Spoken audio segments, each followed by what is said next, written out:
कि वो लोग जो शासन में है इलेक्शन कमीशन के माध्यम से अब ये भी डिसाइड करेगी कि कौन लोग वोट कर पाएंगे और कौन लोग वोट नहीं कर पाएंगे। अभी जो वोटर लिस्ट हमारे पास है वो वैध नहीं है और उसमें बहुत अनियमितता दिख रही थी। तो जस्ट एक साल पहले जो बिहार में चुनाव संपन्न हुआ है, जिसमें आपकी अलायंस की सरकार आई है पावर में, वो सरकार भी अवैध है।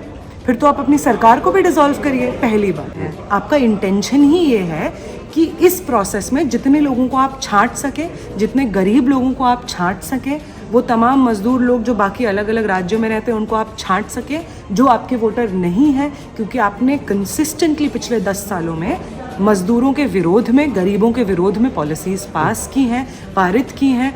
नेहा जी, बिहार में न्यू वोटर लिस्ट बनाई जा रही है SIR, और इसके तहत जो विपक्षी दल हैं तमाम, इंडिया गठबंधन, वो आरोप लगा रहा है कि एक वोट काटने का षड्यंत्र है। इसको किस तरह से देखने की ज़रूरत है एक आम नागरिक को, वहाँ के वोटर्स को? अगर हम बिहार के कॉन्टेक्स्ट की बात करें, लंबे समय का ये इतिहास रहा है कि जो वहाँ के दलित टोले होते हैं, जहाँ पे गरीब मुसलमान रहते हैं, वो बस्तियाँ होती हैं, लंबे समय से वहाँ पे बिहार का इतिहास रहा है कि उन्हें वोट करने ही नहीं दिया जाता था। उनको घर पे बिठा करके जिस दिन पोलिंग डे होता था, अगर वो वोट करने जा रहे होते थे, तो आसपास के जो दबंग हैं, डोमिनेंट कास्ट के लोग हैं, वो आ करके अपनी सेनाओं के माध्यम से उनको तरफ वहाँ पे जहाँ पे रोज़गार की तलाश में वो लोग आए हैं दिल्ली में, वहाँ पे भी उनके घर तोड़ा जा रहा है। तो दोनों ही जगहों से उनको खदेड़ा जा रहा है। उनका राइट टू शेल्टर, उनका राइट टू वोट उनसे लिया जा रहा है। तो अब राजा अपने लिए जनता चुन लेगा। तो यही काम इस वक्त हो रहा है कि वो लोग जो शासन में है इलेक्शन कमीशन के माध्यम से अब ये भी डिसाइड करेगी कि कौन लोग वोट कर पाएंगे और कौन लोग वोट नहीं कर पाएंगे। इससे पहले के इलेक्शंस में हम देख रहे थे कि वोटर लिस्ट से जिन मुसलमान बस्तियों के नाम गायब थे, हम देख रहे थे कि वोटर लिस्ट से दिल्ली में हमने देखा कि जहाँ जहाँ झुग्गियों में बुलडोज़र चला है, वहाँ से मास लेवल पे लोगों के नाम वोटर लिस्ट से गायब थे। तो जो लोग आपको पसंद नहीं हैं, जिन लोगों में आप समझते हैं कि आपका फेवर नहीं, आपने उनके हित में पॉलिसीज़ नहीं बनाई है, वो ऑफकोर्स आपके विरोध में होंगे। तो आप उनको वोटर लिस्ट से ही निकाल दीजिए, ताकि एक क्यूरेटेड वोटर लिस्ट आपके सामने हो। उनको आप चुने और वो लोग आपको वापस रिटर्न। पर जब ये कहा जा रहा है कि चुनाव आयोग को ये लोग भड़का रहे हैं, ये लोग नया मुद्दा क्रिएट करते हैं ताकि एक वोटों का मतलब जो एक हार है इनकी, वो उससे दूर बच सकें और एक आरोप के तहत ये अपने आप को बचा सकें, इस पर आपकी क्या कहना है? देखिए, आखिरी बार जब इस तरीके का रिवीजन वोटर लिस्ट में लाया गया था, वो 2003 में लाया गया था, और मतलब 1 साल लगभग वो पूरी प्रक्रिया चली थी। अब आपने चुनाव से लगभग 2.5-3 महीना पहले कहा है कि वोटर लिस्ट में बहुत भारी अनियमितता हमें मिली है, उसमें फ्रॉड वोटर्स हैं, तमाम चीज़ें हैं, तो हम इस वोटर लिस्ट को रिवाइज करेंगे।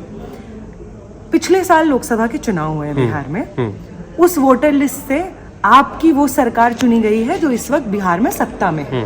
उसमें भाजपा भी एक अलायंस पार्टनर है। तो अगर अभी जो वोटर लिस्ट हमारे पास है वो वैध नहीं है और उसमें बहुत अनियमितता दिख रही थी, तो जस्ट एक साल पहले जो बिहार में चुनाव संपन्न हुआ है, जिसमें आपकी अलायंस की सरकार आई है पावर में, वो सरकार भी अवैध है।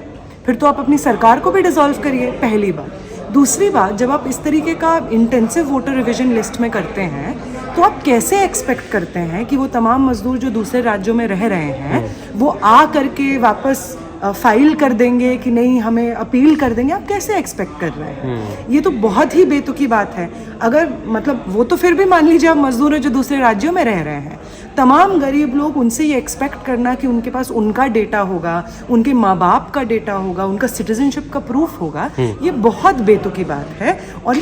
और ऐसा नहीं है कि इलेक्शन कमीशन ये बात नहीं जानती है, इलेक्शन कमीशन भी ये बात जानती है। तमाम वो अधिकारी जो अलग अलग क्षेत्रों में निकल रहे हैं बिहार में ब्यौरा करने के लिए, उस लिस्ट के रिवीजन के प्रोसेस में, वो खुद ये बात जानते हैं कि कितना नामुमकिन सा टास्क है। तो अगर ये टास्क नामुमकिन है, अगर आप फेयर तरीके से वोटर लिस्ट का रिवीजन नहीं कर सकते हैं चुनाव से पहले, तो मतलब आप अनफेयर चीज़ करना चाह रहे हैं। आपका इंटेंशन ही ये है कि इस प्रोसेस में जितने लोगों को आप छांट सके, जितने गरीब लोगों को आप छांट सके, वो तमाम मजदूर लोग जो बाकी अलग अलग राज्यों में रहते हैं उनको आप छांट सके, जो आपके वोटर नहीं हैं, क्योंकि आपने कंसिस्टेंटली पिछले 10 सालों में मजदूरों के विरोध में, गरीबों के विरोध में पॉलिसीज पास की हैं, पारित की हैं।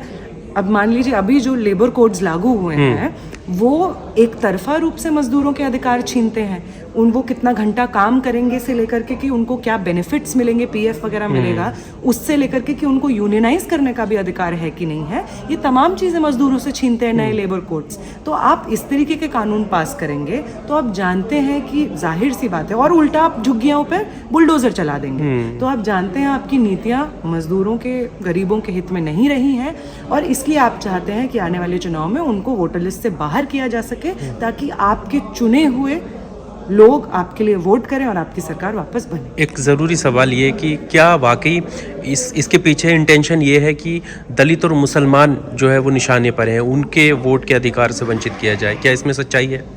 देखिए, अब उनके इंटेंशन में क्या है तो ये हम क्या कह सकते हैं, लेकिन ये सच्चाई ज़रूर है कि बिहार में जो मजदूर वर्ग है वो गरीब मुसलमानों का वर्ग है, वो अति पिछड़े दलितों का वर्ग है, मुसहर जाति से आने वाले लोगों का वर्ग है, और लंबे समय से जहाँ पे हिंसा भी होती रही है, जो मैं कह रही थी कि बिहार का हिंसा का भी लंबा इतिहास रहा है कि आप वोट जहाँ पे वोट बूथ है, वोटिंग बूथ तक, पोलिंग बूथ तक ही आप नहीं पहुँचने दे रहे हैं गरीबों को।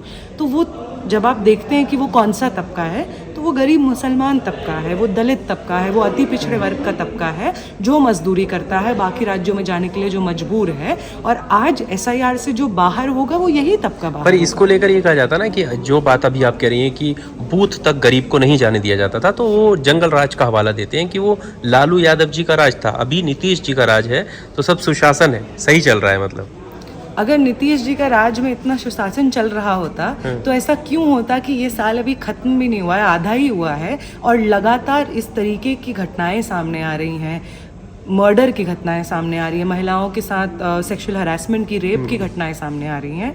तो ये कौन सा सुशासन हो रहा है ये तो हमें भी नहीं पता है। एक और बात जो बहुत पॉपुलरली लोग जानते हैं कि इस वक्त नीतीश कुमार बहुत अनपॉपुलर हैं, बहुत एंटी इनकम्बेंसी है, और सब लोग इससे वाकिफ़ हैं, जो भी लोग पॉलिटिक्स को क्लोजली ऑब्जर्व कर रहे हैं, कि उनकी तबीयत भी बहुत ठीक नहीं है। डिसीजन मेकिंग में क्या है, एक तरह से देखा जाए तो ये मैंडेट समझ में आ गया है कि जेडीयू के फंक्शनिंग में पूरी तरीके से बीजेपी ने उसको टेक ओवर करने की कोशिश की गई है।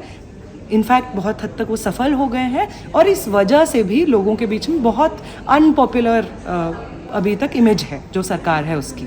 इस वजह से भी ज़रूरी शायद सरकार ने समझा कि ऐसा हो, एक रिवीजन हो जिसमें हम लोग फिर से वाइट वॉश कर सकें चीज़ों को।